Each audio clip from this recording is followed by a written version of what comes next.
আমরা চাই কৃষক হিসেবে তার পূর্ণ স্বীকৃতি। আমরা চাই শিক্ষা, স্বাস্থ্যসেবা ও বাসস্থানের অধিকার।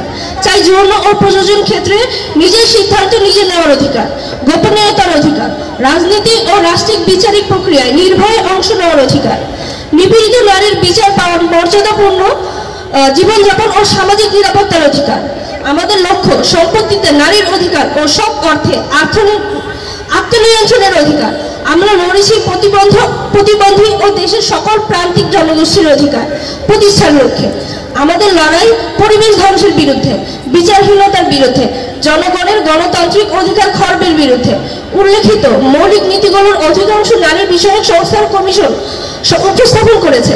ফলে এই কমিশন বিলুপ্ত করার উদ্দেশ্যে পরিকল্পিত ও কুৎসিত প্রচারাভিযান অত্যন্ত উদ্বেগজনক। সেই সঙ্গে সরকার গঠিত কমিশনের সদস্যদের উপর আক্রমণের প্রতিক্রিয়ায় সরকারের নিকৃষ্টতা স্পষ্ট বার্তা দেয় যে আমাদের সম্মিলিত অধিকারের একেবারে মৌলিক দাবিগুলো ভয়ভীতি ও হুমকির মাধ্যমে দমন করা হবে।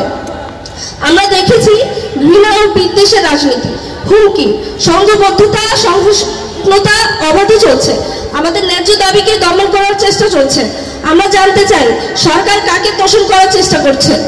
সংখ্যাগরিষ্ঠটি যে উগ্র জাতীয়বাদ ও চরমপন্থা দুর্বলতাকে পিষে মারে এবং ন্যায়ভিত্তিক সমাজের সম্ভাবনাকে ভয় পায়, সেই অংশটিকে গণতন্ত্র ও সংস্কারের নামে যে প্রহসন কেবল বৈষম্যমূলক ব্যবস্থাকে অক্ষুণ্ণ রাখতে চায়, তাকে এসব আমরা চলতে দেব না। আমরা জানি অধিকার চেয়েও পাওয়া যায় না, তাই আদায় করতে হবে।